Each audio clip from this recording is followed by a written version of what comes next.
Hello everyone! Magandang araw po sa inyong lahat. Today is September 18, 2025 and I am your Gospel Sharer for today.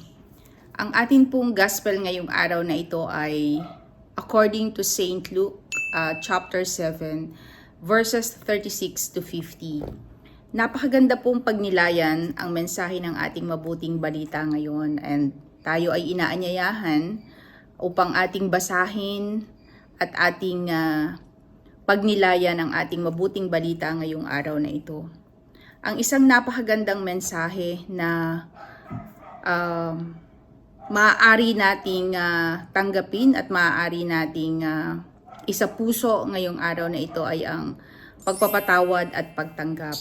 Gaya ng mensahe ng ating mabuting balita ngayon, kahit gaano man tayo nagkakasala, basta tayo ay lumapit sa ating mahal na Panginoong Hesus, tayo ay Kanyang papatawarin at tayo ay Kanyang mamahalin.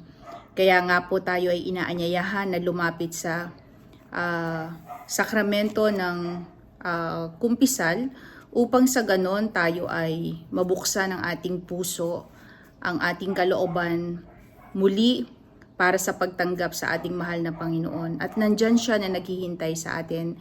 Gaya ng babae sa Ebanghelyo ngayon, siya ay tinanggap at pinatawad ng ating Panginoon.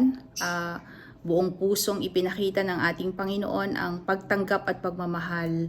Isang magandang paalaala rin na huwag tayong humusga sa ating kapwa.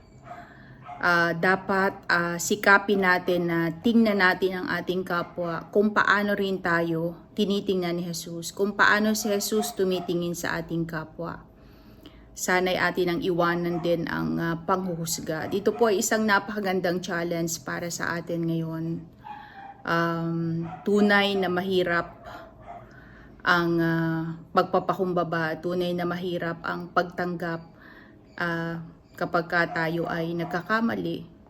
Dahil sa kadalasan, ang umiiral sa atin ay ang pride natin o kaya naman ang umiiral sa atin ay ang iligtas natin yung ating sarili.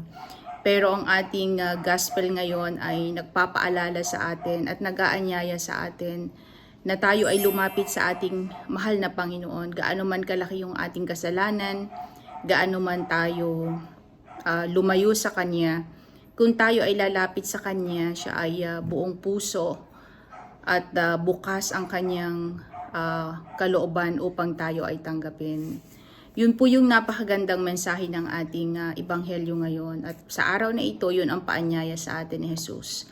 Ang tayo ay lumapit sa Kanya, gaano man kabigat ang ating nararamdaman, gaano man tayo nagkasala, gaano man sa pakiramdam natin kabigat ang ating kasalanan. Walang kasalanan na hindi mapapatawad ng ating Panginoon. Napaka-perfect po ng character na sa ating Ebanghelyo ngayon. Yung babaeng makasalanan na talagang lumapit sa ating mahal na Panginoon at ipinakita niya ang kanyang buong pusong pagpapakumbaba.